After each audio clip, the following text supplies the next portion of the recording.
¿Qué tal? ¿Cómo están? Vamos a hablar hoy del Independiente tetracampeón de América y una vez campeón intercontinental, además de 3 veces ganador de la Copa Interamericana. Todo esto ocurrió entre 1972 y 1975, es decir, impresionante, ¿no? 4 años seguidos Independiente campeón de la Copa Libertadores, una hazaña que ningún otro equipo consiguió en toda América, por supuesto, y además de eso, lo que lleva a Independiente a ser llamado todavía hoy el Rey de Copas, ¿no? Porque nadie pudo superar las 7 Copas Libertadores que Independiente ganó en su historia. Pero esto está relacionado con una serie que venimos haciendo sobre equipos notables de los años 70. Siempre digo que los años 70, para mí, siempre digo para mí, porque uno siempre lo dice desde lo que uno vio y no por lo que le contaron. Para mí, desde todo lo que vengo viendo en fútbol desde esos años, es la mejor década del fútbol argentino hasta hoy. Hay, por supuesto, gente muy mayor o mayor que yo que dice que hubo fútbol mejor antes y se lo creo, porque a mí me pasa lo mismo viendo fútbol para adelante.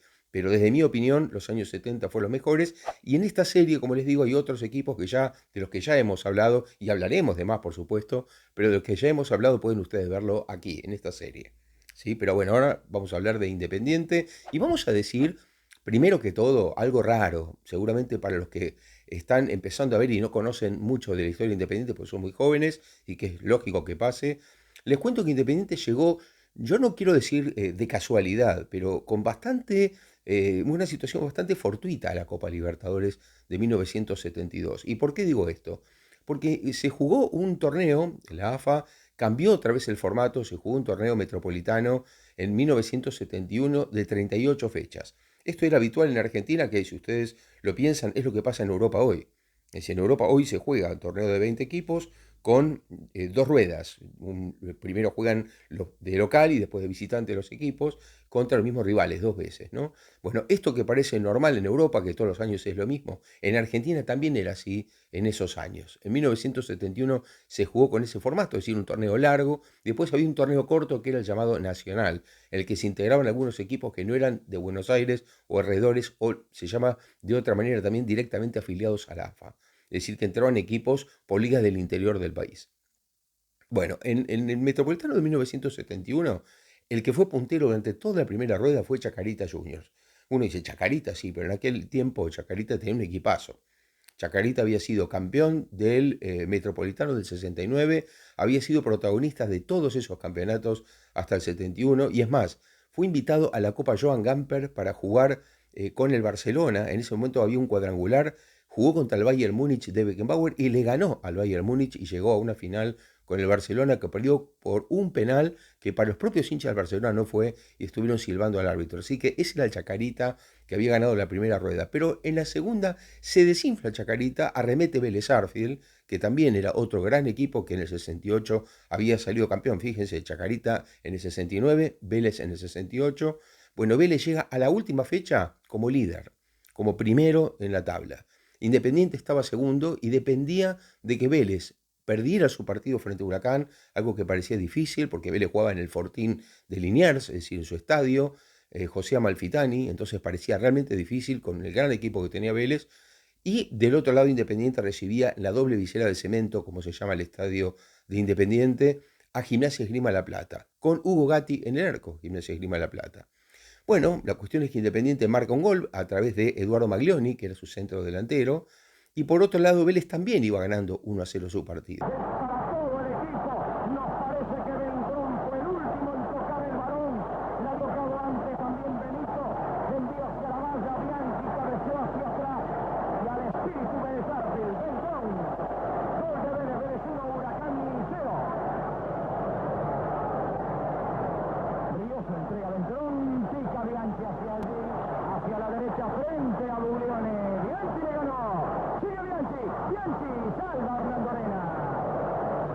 Entonces, bueno, la situación era la lógica, que Independiente ganara, pero que Vélez también ganara. Pero Huracán le dio vuelta al partido a Vélez, un partido que se había hablado mucho en la semana. Muchos habían dicho que Huracán iba a ir para atrás en ese partido, que no le interesaba, que no iba a ir para adelante, pero Huracán tenía muy buenos jugadores y sería un poco el germen de lo que después sería el gran equipo de Menotti en 1973. Todavía en 1971 había algunos de esos jugadores de Menotti, otros no. Estaban Brindisi y Babington, estaba Roque Aballay, gran delantero, no estaba todavía Houseman, pero sí estaban Doval y Beira. Doval y Beira eran dos jugadores identificados con San Lorenzo. En el caso de Doval, estaba jugando en el fútbol de Brasil, se peleó con el entrenador siendo ídolo en Brasil, entonces ese año decidió volver a Argentina, fue contratado por Huracán para ver si las cosas cambiaban en Brasil y después retornar, que fue lo que pasó. Y bueno, Huracán se encontró, fíjense, con un equipo que tenía a Brindisi, a Babington, a Beira y a Doval. Realmente impresionante. Bueno, ese Huracán le termina dando vuelta el partido a Vélez Sarsfield. Increíblemente, porque Vélez ya había preparado una fiesta para ese día en su estadio y ganando el partido se aseguraba el título. Sin embargo, primero le empató el partido Giribet, que después jugaría en Independiente, lo vamos a ver más adelante.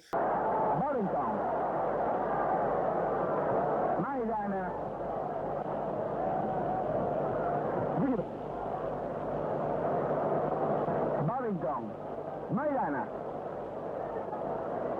Babington. Abasay en la izquierda. Y Gilbert por el medio. Buscando el centro. Abasay. Gilbert.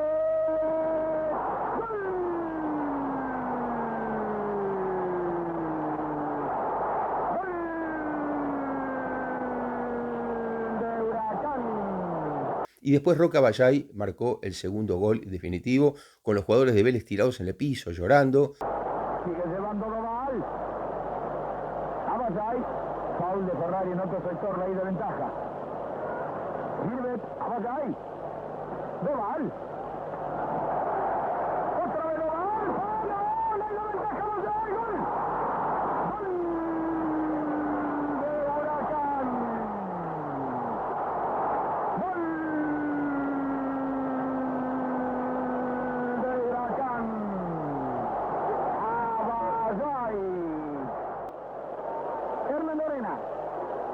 Babington, frialdad y justeza, y aquí en campo de Vélez Sarsfield, en forma un poco insólita, indudablemente inesperada para la gente de Vélez, termina el partido, dice el señor Luis Pescarino. Termina el partido y terminan las aspiraciones de un equipo que venía puntero del torneo metropolitano, que pensaba consagrarse campeón en su propio estadio, y cae derrotado por un buen equipo Huracán, que jugó mejor, pero además por una honestidad deportiva, porque queda demostrada en el intercambio de camisetas que esta es una imagen digna de ser así, ejemplo. Y bueno, Independiente aprovechó la situación, marcó un segundo gol José Omar Pastoriza, que fue la gran figura de ese equipo de ese año, marcó 13 goles y es más, Pastoriza fue elegido mejor jugador del torneo y recibió el Olimpia al mejor futbolista del año, ¿no? Así que bueno, Pastoriza la gran figura en aquel momento. Después el Pato Pastoriza terminaría jugando en el Mónaco, en Francia, en la Liga Francesa, y bueno, además sería un jugador muy importante de la selección argentina en esos años, además de líder sindical, porque Pastoriza encabezó una huelga muy famosa también, sindical de futbolistas en aquel tiempo. Así que bueno, con esta situación que les contaba, les quería contar porque así, de esa forma, Independiente logra el campeonato metropolitano del 71, cuando ya el año anterior había ganado el metropolitano del 70 por un gol de diferencia con River, un gol en 38 fechas. Impresionante, pero así fue. Independiente salió campeón en el 70 y repitió en el metropolitano del 71. Pero, aquí viene la cosa rara, eso no clasificaba al campeón a la Copa Libertadores. Es decir, Independiente no tenía el boleto asegurado a la Copa Libertadores en aquel tiempo, porque en aquel tiempo el reglamento del fútbol argentino decía que la plaza, para ir a la Copa Libertadores, la segunda plaza, Argentina tenía dos. Fíjense la diferencia, lo difícil que era ir a la Copa Libertadores. Cuando uno habla hoy de equipos que no van, como le pasó a Boca ahora que no van a la Copa Libertadores, es en 6 plazas. Argentina en aquel tiempo tenía 2 plazas, porque iban solo los campeones, a lo sumo los subcampeones. Nadie más iba a la Copa Libertadores, es decir, que tenía un nivel altísimo. Era difícil llegar a la Copa Libertadores. Bueno, como les digo, entonces, en aquel tiempo el reglamento decía que a la Copa Libertadores iba el campeón del Nacional, no el campeón del Metropolitano, porque, bueno, más allá de que podía ser un campeonato más corto o un campeonato con equipos no tan conocidos para el gran público, era un torneo nacional, es decir, el gran torneo argentino, aunque sea corto. Entonces, ese torneo lo ganó Rosario Central con Ángel Labruna, de director técnico. Entonces, Rosario Central es el que se aseguró el pasaje a la Copa Libertadores. Para que Independiente fuera como segunda plaza a la Copa Libertadores, tenía que jugar un partido extra contra el subcampeón de Nacional. Ese equipo fue San Lorenzo de Almagro, que también era, fíjense que estamos hablando de equipos que por años se mantenían en la cima. San Lorenzo al año siguiente sería bicampeón del fútbol argentino con el Toto Lorenzo. Bueno, el San Lorenzo del Nacional 71, que perdió la final contra Rosario Central, jugó un partido extra con Independiente en la Bombonera. Eso se jugó un 29 de diciembre, fíjense qué tarde, ¿no? 29 de diciembre del 71, y en ese partido ganó Independiente 1-0 con gol de, para variar, José Omar Pastoriza. De esta forma, Independiente sí se aseguró el pase a la Copa Libertadores del 72, buscando esta copa que no conseguía desde 1965. Independiente había sido bicampeón 64-65 y después, bueno, tuvo este impasse, estos años, en los que sí consiguió títulos locales en Argentina, Nacional 67, como dijimos, Metro 70, y ahora el Metro 71 que le daba esta posibilidad de este partido extra que le ganó a San Lorenzo y le permitió clasificarse a la Copa del 72. Es decir, que Independiente volvía otra vez a la ilusión de ganar un título para convertirse en tricampeón de América, que era algo que ya tenía Estudiantes de La Plata, lo había conseguido en 1970. Así que bueno, con esta situación, Independiente va a la Copa Libertadores y con una base de jugadores muy importantes. Esta base la va a tener Independiente por muchos años en la Copa Libertadores, con Miguel Ángel Santoro, un gran arquero, que después fue el segundo arquero del Mundial 74 de Argentina y terminó jugando en el Hércules de España, con un lateral por la derecha como Eduardo Comiso, no confundirse con otro Comiso que después jugó en River más adelante, Eduardo Comiso, el uruguayo Ricardo Pavoni, que era un ídolo de Independiente, capitán del equipo, muy importante en la selección uruguaya también. Y bueno, en el medio tenía dos zagueros centrales de mucho oficio, tres centrales porque iba alternando, pero básicamente los titulares eran Francisco Pedro Manuel Sá, Pancho Sá, muy conocido por los hinchas de Boca, después fue campeón con Boca varias veces también de la Copa Libertadores, y el Zurdo López. ¿Se acuerdan que hemos hablado del Zurdo López también con el Mundial 86, que el Zurdo López pudo haber sido el técnico de la selección argentina en el 86? Bueno, el Zurdo López era el otro zaguero central y un uruguayo, Luis Garisto, que también estaba allí. Bueno, Perico Raimundo en el medio, junto con Semenewitz, junto con Pastoriza, que ya habíamos mencionado, y arriba una cantidad de delanteros, ¿no? De Maglioni, como el italiano Dante Mircoli. Es decir, una cantidad de jugadores realmente importantes que más o menos era una base. Estaba también Ramón Toribio Adorno, Giachelo y tantos más. Bueno, ese equipo de Independiente, primero en el campeonato argentino que ganó en el Metropolitano, estaba dirigido por Vladislao Cap. Ahora sería dirigido por Pedro del Hacha. Pedro del Hacha que había sido jugador de Racing, ¿no? Bueno, dirige ahora a Independiente en esta Copa Libertadores que tenía un formato, les cuento, distinto al que tiene ahora. La Copa Libertadores anterior, como eran menos equipos, la jugaban los campeones o los subcampeones máximo de cada país y se dividían en grupos en los que había los dos de un país y los dos de otro país, grupos de cuatro. Y si en este caso le tocó Independiente a Rosario Central, que eran los dos representantes argentinos, dos equipos colombianos, le tocaron los colombianos. Así era antes, ¿no? ¿De qué país te tocan los equipos? Era porque eran grupos de cuatro, dos de un país y dos de otro. Bueno, no es como ahora que están los cuatro mezclados, ¿no? Cada equipo de cada país va a grupos distintos. Antes no era así. Entonces, Independiente y Rosario Central tuvieron que jugar contra Independiente Santa Fe de Bogotá y Atlético Nacional de Medellín.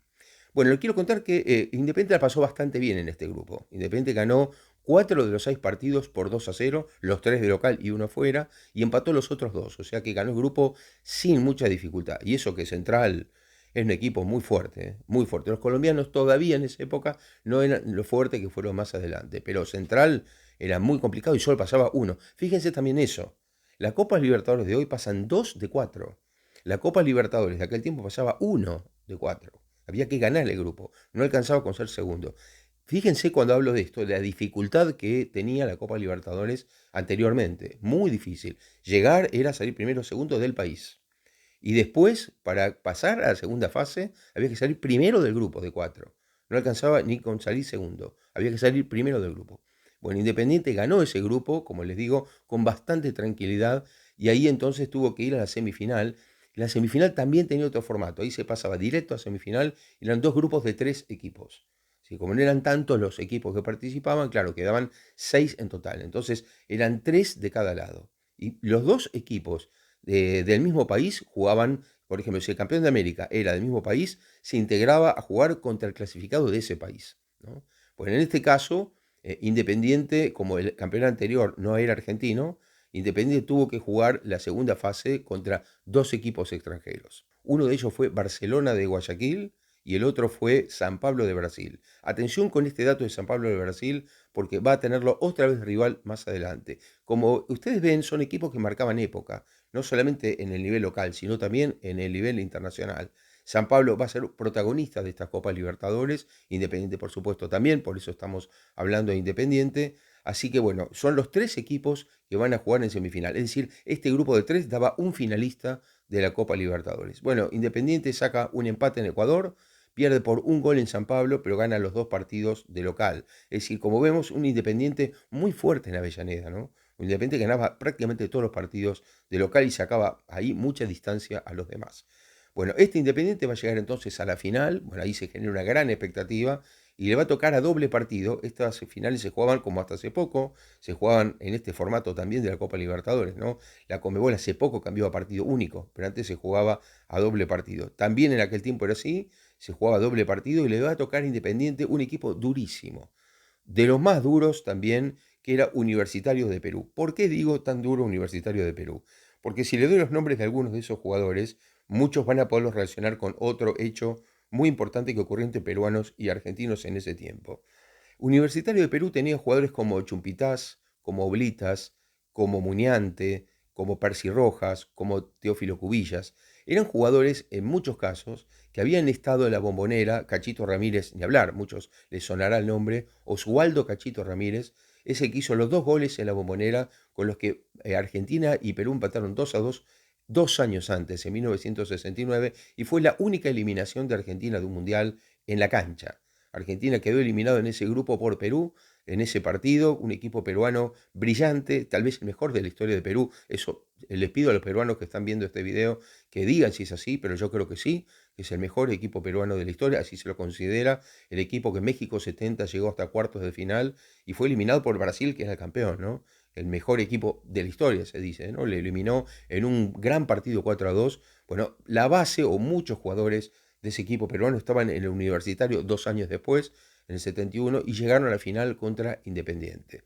Bueno, Independiente tenía mucho oficio, ese equipo Independiente tenía mucho oficio, empata 0-0 en Perú y va entonces a Avellaneda, el segundo partido, en el que Independiente sí termina venciendo a Universitario 2-1 por goles de Maglioni. Fíjense algo, les voy a contar algo interesante. Maglioni no iba a jugar ese partido porque estaba lesionado. Pidió encarecidamente al técnico del Hacha jugar el partido porque era una final, él quería estar y terminó marcando los 2 goles de Independiente. Después sobre el final descontó Percy Rojas, que es como para abrir otro asterisco y decirles que Percy Rojas sería jugador de Independiente más adelante, pero ahí descontó para los peruanos, pero Independiente logró ser campeón de América después de tantos años, ¿no? Después de 7 años, volvió a ser campeón y eso, además de ser campeón y de todo lo que fueron los festejos, lo clasificaría para la Copa Libertadores siguiente, porque el campeón defendía la corona y entraba directamente en segunda fase, algo que hoy se discute mucho.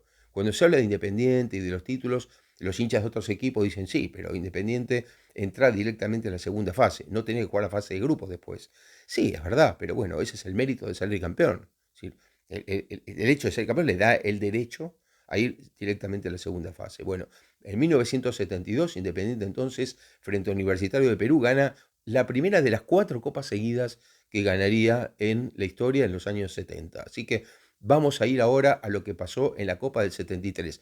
Piensen también que Independiente ya en los torneos locales ya no le daba la importancia que le podía dar, porque Independiente casi todos los objetivos se fijaban básicamente a ganar la Copa Libertadores, ¿no? Más teniendo en cuenta que se entraba entre los 6 mejores ya desde el principio, porque habían 2 grupos de 3 en semifinales, Independiente ingresaba directamente como campeón en uno de los grupos de 3. Tras ganar la Copa Libertadores del 72, claro, Independiente le va a dar derecho a otra cosa más, que es jugar la Copa Intercontinental contra el campeón europeo. En ese momento, el Ajax de Holanda era el campeón europeo con Stefan Kovacs como entrenador. Claro, un Ajax que además fue campeón 3 años seguidos. ustedes piensen lo que sería el poderío de este equipo holandés, que fue 3 años seguidos campeón, 71, 72 y 73 campeón de Europa.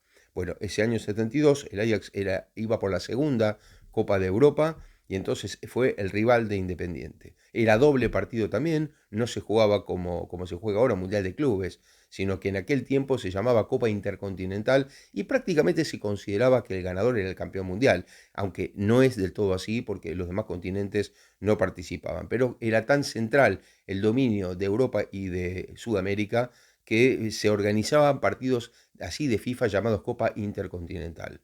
Bueno, como les digo, Independiente le tocó el Ajax, primero en Avellaneda, el segundo partido a ser en Ámsterdam, pero claro, el Ajax era el Ajax de Johan Cruyff, una máquina de jugar al fútbol, con algunos jugadores tremendos, como Zurbier, como Ari Hahn, como Johan Neskens, como el propio Peter Kaiser, que saben que Peter Kaiser era un delantero que era el ídolo de Cruyff. Peter Kaiser era el jugador que Cruyff copiaba cuando era muy joven, el que más miraba y que después llegó a ser compañero de él, como vemos en esta Copa Intercontinental y también en la Copa de Europa que ganó el Ajax. Así que bueno, este equipo holandés se enfrenta a Independiente, va a Buenos Aires, y se pone en ventaja 1-0 con un gran gol de Johan Cruyff precisamente.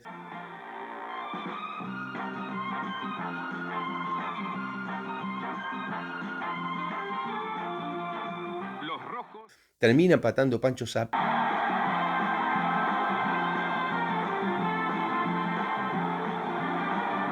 combinación en el medio campo. El violento tiro de Sá bate a Stuy y decreta el empate que mantiene vivas las esperanzas de Independiente.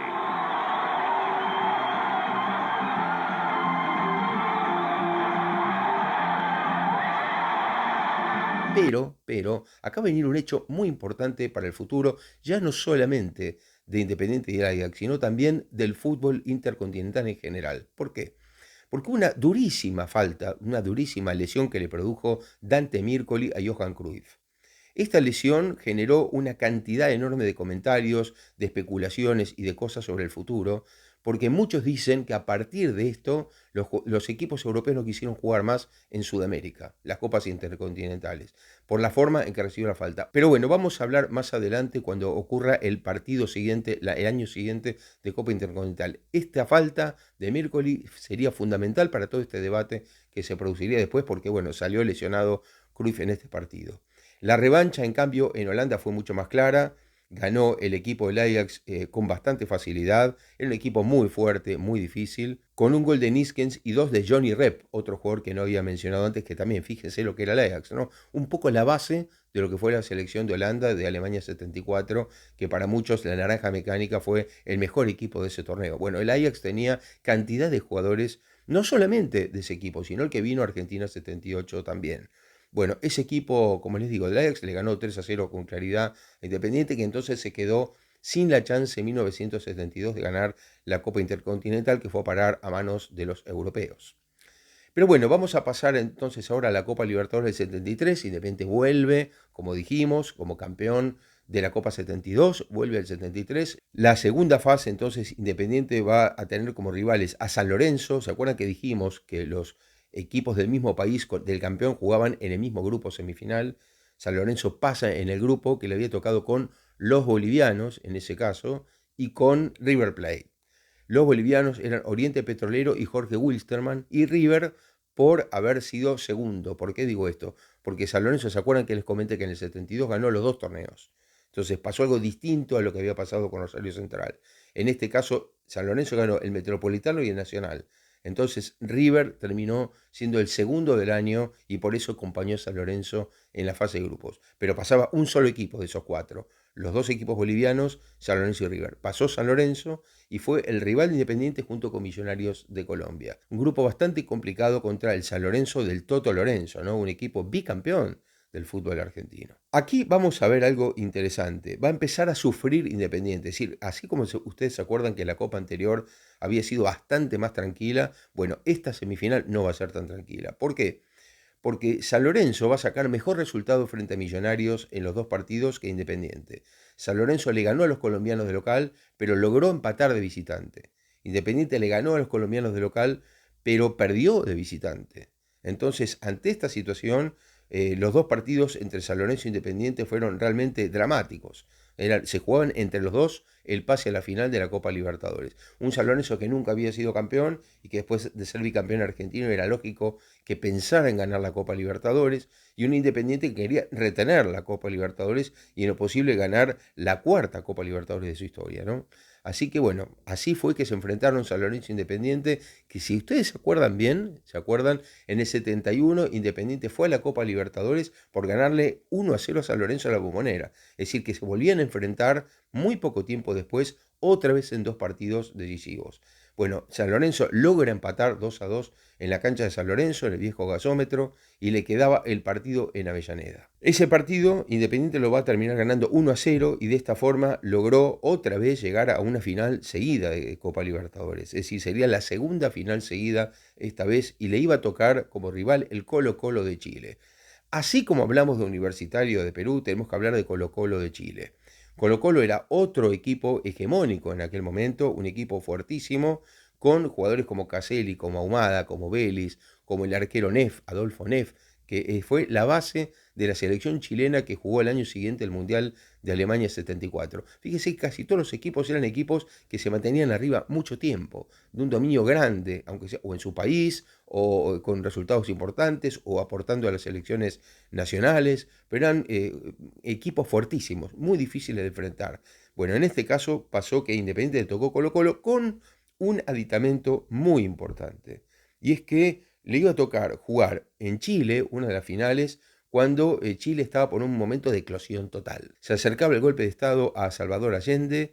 Es más, hay un jugador, Carlos Caselli, que fue muy opositor al dictador Augusto Pinochet, que llegó a comentar años más tarde que ese equipo de Colo-Colo logró postergar el golpe de Estado por la unificación de los hinchas, la unión que había entre los hinchas, por querer que un equipo chileno ganara por primera vez la Copa Libertadores, y generaba un ambiente muy particular. Bueno, no sé si será exagerado o no lo que dice, yo creo que seguramente habría otros factores también, pero más allá de eso, fíjense lo que era Colo-Colo y la expectativa que había por esta final frente a Independiente, como les digo siempre, a doble partido, ¿no? Esto se jugaba en Chile, en Independiente, y después, si había desempate, si terminaban los dos con los mismos resultados, tenía que jugar un tercer partido. En aquel tiempo no se jugaba con el tema de los goles. Si había dos resultados iguales, ganaba uno y ganaba el otro, o empataban los dos, tenían que ir a un tercer partido. Así se enfrentaron Independiente, que ya era campeón, contra Colo-Colo, la base de la selección chilena. Colo-Colo, hay que decir que había eliminado nada más y nada menos que a Botafogo y a Cerro Porteño en el otro grupo de tres. ¿Se acuerdan que estábamos hablando? Dos grupos de tres.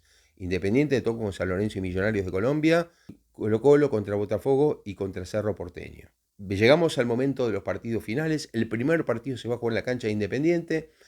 La mayoría de los hinchas de Independiente contentos porque decían, bueno, primero jugamos de local siempre tenemos un plus, porque estos años de local sacamos los resultados que nos permiten en general después avanzar en las ruedas o ganar los títulos. Y sorpresivamente el partido se mantiene 0-0 casi hasta el final, y en el segundo tiempo un gol en contra de Pancho Sá pone en ventaja a los chilenos. Lo que Independiente consiguió fue que a los 4 minutos, es decir, bastante rápido, pudieron empatar a través de Mario Mendoza, uno de los delanteros que se incorporaron en ese tiempo, y el partido termina 1-1 para gran sorpresa de todos, ¿no? Porque realmente parecía que que Independiente hasta podía perder de local contra Colo-Colo, lo pasó realmente mal. Y es más, el gol de Mario Mendoza fue muy discutido porque fue una especie de pechazo con la que prácticamente se metió con la pelota y atropellando al arquero Neff. Se discutió mucho por parte de la prensa chilena y por supuesto en general sobre ese gol con el que Independiente termina empatando el partido. Y entonces, bueno, todo quedó prolongado a lo que podía pasar en el Estadio Nacional de Santiago. Imagínense la caldera del Estadio Nacional en una época como esa, ¿no? Realmente es tremendo ir a jugar ese partido allí con la expectativa que había, habiendo sacado un empate en Buenos Aires, este equipo en Avellaneda, este equipo chileno. Entonces ahora con todas sus figuras, recién de Independiente, el partido termina empatado 0-0, otra vez Independiente con oficio logra sacar un empate, pero se habló siempre de un mal anulado gol a Carlos Caselli por un offside que no existió, según dice la mayoría, que ese offside no fue así. Es un tema de discutir, pero bueno, así fue. Quedó en la polémica sobre si ese gol era válido o no. Con ese gol Colo-Colo hubiera sido campeón de la Copa Libertadores, pero bueno, la cuestión es que se llegó a un tercer partido de desempate con un gran clima en el Estadio Centenario de Montevideo. Ahora, ¿qué pasa en ese partido del Estadio Centenario? Bueno, todos los prolegómenos fueron realmente increíbles. Por el lado de Colo-Colo se trató de aprovechar hasta el mínimo todas las circunstancias posibles. Todas las circunstancias quería aprovecharlas. Una de ellas es que el equipo salió con la bandera uruguaya, directamente para tratar de que asociar los hinchas uruguayos que estaban en el estadio con el equipo chileno, ¿no? Salieron con la bandera uruguaya, pero no alcanzaba con eso. También salieron con el arriero que tuvo que ver con la aparición o con digamos, la salvación de la vida, porque es así, de aquellos que sobrevivieron la tragedia de los Andes. Ustedes se acuerdan que en el 72 una cantidad de rugbyers uruguayos, el avión se desplomó, se cayó en medio de la nieve en los Andes, en una situación dramática, algunos murieron, una situación tremenda que muchos conocen, no quiero extenderme mucho en la tragedia de los Andes, pero bueno, algunos pudieron sobrevivir y después de una caminata impresionante, larga, desesperante, dieron con un arriero que los pudo localizar o ayudar después a salir de esa situación, a por lo menos salvar sus vidas. Bueno, ese arriero entonces fue llevado allí para que la gente también pudiera aplaudir, porque se trataba de rugbyers uruguayos. Esto retrotrajo a la memoria de todos aquellos rugbyers uruguayos que se habían salvado. Y entonces, claro, era el doble juego, la bandera uruguaya y el arriero, imagínense. Bueno, con ese clima salió a jugarse el tercer partido de desempate entre Colo-Colo e Independiente. Es decir, que Independiente tenía prácticamente todas en contra. En ese equipo de Independiente hay que decir también que ya el técnico era Humberto Macho. Fíjense que Independiente cambiaba prácticamente cada año de técnico, ¿no? En 1971 había sido Vladislao Cap, en el 72 Pedro del Hacha y ahora en el 73 Humberto Maschio, otro ex jugador de Racing, así como del Hacha, Maschio también. Se ve que era una tradición que le traía suerte a Independiente tener técnicos ex jugadores de Racing.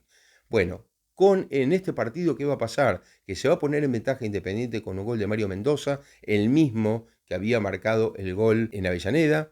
Otra vez va a marcar Mario Mendoza. Independiente. Y acá a la distancia desde Montevideo, un saludo cariñoso para todos los técnicos de Televisión Nacional, especialmente para aquellos muchachos.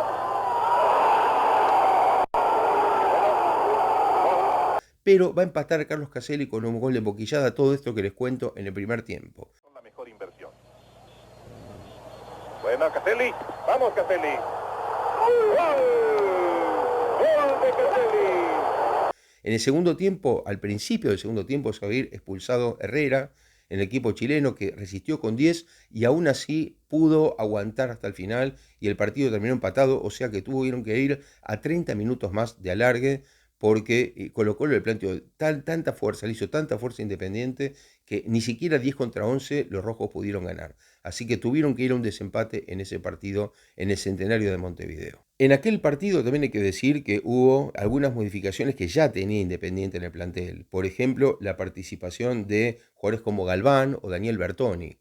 Pero además tenía otro jugador en el banco de suplentes a la espera de poder ingresar, un tal Ricardo Enrique Bocchini, que ya había debutado en el torneo local, ya muchos sabían lo que podía dar Ricardo Bocchini, un talento impresionante el de Bocchini, muy jovencito en ese momento, y entonces el técnico decidió ponerlo en el alargue. Va a haber dos cambios en Independiente muy importantes, van a entrar Bocchini por Maglioni y Giachelo por Mario Mendoza, el autor del gol, y a los 2 minutos ya del segundo tiempo Giachelo va a marcar el gol definitivo. Pavoni. Cuidado. ¡Qué atajada! ¡Qué atajada de Neff! ¡Peligro! ¡Qué bien Neff! ¡Cuidado! Y Aquelo, el jugador de Independiente. Con este gol Independiente se consagraría otra vez campeón de la Copa Libertadores, segundo de los títulos consecutivos y por supuesto el cuarto de la historia de Independiente, que pasaba a ser el equipo con más Copa Libertadores ganadas ya en ese momento, ¿no? Pero tremendo porque había pasado primero un rival como Universitario de Perú, que era la base de la selección peruana de 2 años anteriores y que además había participado en México 70, y ahora eliminaba y le ganaba el título a Colo-Colo, muy discutido, ¿no? Con lo que cuento, con ese gol que muchos criticaron de Mendoza en Avellaneda, y después esto que pasó con la expulsión de Herrera en el segundo tiempo del partido reglamentario de los 90 minutos, Bueno, pero Independiente termina también ganándole a Colo-Colo en una batalla, como eran las de Copa Libertadores en aquel tiempo, así que de esta forma Independiente llegaba a las 4 Copas Libertadores. Lo que va a tener también Independiente ahora es la Copa Intercontinental, el nuevo desafío de jugar una nueva Copa Intercontinental que se le tenía negada, ¿no? Porque el año anterior la había perdido frente al Ajax y además las dos de los años 60, ustedes se acuerdan que dije que Independiente había sido campeón 64 y 65, le tocó las dos veces contra el Inter, contra el Catenaccio, el fútbol italiano de aquel tiempo, y las dos veces el Inter le ganó a Independiente las Copas Intercontinentales. Es decir, que esta era la cuarta vez que Independiente jugaba una Copa Intercontinental y no le había podido ganar nunca. ¿Qué pasó en esta situación? Que el campeón era otra vez Ajax, pero ustedes se acuerdan lo que les conté de la falta de Mirko y a Cruyff. Entonces el Ajax dijo, no, con Independiente yo no juego. Algunos dicen que fue por eso. Otros dicen que fue porque en aquel tiempo, justo cuando debía jugarse la Copa Intercontinental en Avellaneda, uno de los partidos, habían secuestrado a Oberdan Salustro, que era el director, el presidente de la Fiat. Aquel tiempo era un tiempo de guerrillas, un tiempo de terrorismo, un tiempo muy difícil en Argentina. Y bueno, habían secuestrado a Oberdan Salustro, entonces lo que se dijo era que el equipo holandés no quiso ir a Argentina por temas de seguridad. No quedó claro nunca, pero lo cierto es que a partir de ese año iba a ser cada vez más complicado jugar contra los campeones de Europa. Casi nunca iban a querer, iban a argumentar problemas de calendario, problemas de todo tipo, pero no iban a querer. Entonces, ¿qué pasó? El Ajax no jugó esa Copa Intercontinental y entonces la FIFA determinó que jugara el segundo, es decir, que había perdido contra el Ajax la final de la Copa de Campeones de Europa, que antes se llama así, lo que hoy es la Champions, antes se llamaba Copa de Campeones de Europa. Bueno, el que perdió contra el Ajax fue la Juventus de Italia, que fue derrotada en una final en Belgrado por el equipo de Cruyff. Entonces la Juventus era la que para la FIFA, la encargada de jugar ese partido representando a Europa frente a Independiente. ¿Qué había pasado? Es que Independiente antes, cuando el Ajax se negó a jugar ese partido, esos dos partidos de Copa Intercontinental, Independiente intentó tratar de que lo consideren campeón intercontinental sin jugar. Es decir, no tenemos rival, no quieren jugar a Europa, somos campeones. La FIFA dijo, no, tienen que jugar igual un partido, aunque sea contra el segundo, contra el que perdió, pero jugar tiene que jugar, no se puede ganar fuera de la cancha el título, así que le obligaron a jugar a la Juventus, pero la Juventus puso condiciones. Fíjense qué cosa rara, el segundo de Europa le puso condiciones al campeón de la Copa Libertadores. La Juventus dijo, se juega pero a partido único y en Italia. Si ustedes quieren, la única forma de jugar es esa. Independiente consultó con los jugadores, los dirigentes consultaron con los jugadores, con el cuerpo técnico y aceptaron jugar ese partido. Se determinó que fuera en Roma. Independiente terminó ganándole a la Juventus en un partido histórico 1-0 con un golazo tremendo de Bochini en una pared con Bertoni, que es una pared legendaria porque se habla hasta hoy de esa pared. Se acaban de cumplir además 50 años, hace días nada más, de este título intercontinental, el primero que consiguió Independiente, y además con dos ídolos del club como Bochini y Bertoni, ¿no? Pero además hay que decir que la Juventus tenía un equipazo.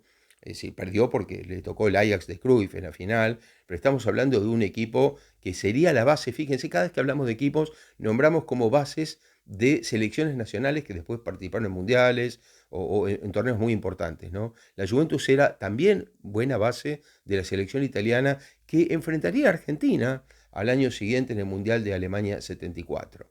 Bueno, ese equipo tenía un arquero como Dino Zoff, tenía jugadores como Gentile, ¿se acuerdan? El de la marca Maradona en el 82, se llama veterano, Cucuredu, tenía a Betega, tenía a un brasileño excepcional como era José Altafini, grandes jugadores. Pues Franco Caucio también estaba en la Juventus en aquel equipo. Bueno, Independiente logró vencer 1-0 a ese equipo de la Juventus y les comento también que cuando estaban 0-0, Cucuredu tuvo un penal para la Juventus que tiró arriba del travesaño. Entonces, bueno, Independiente tuvo la suerte de que la Juventus errara ese penal, ¿no? Después vino el gol de la pared entre Bochini y Bertoni.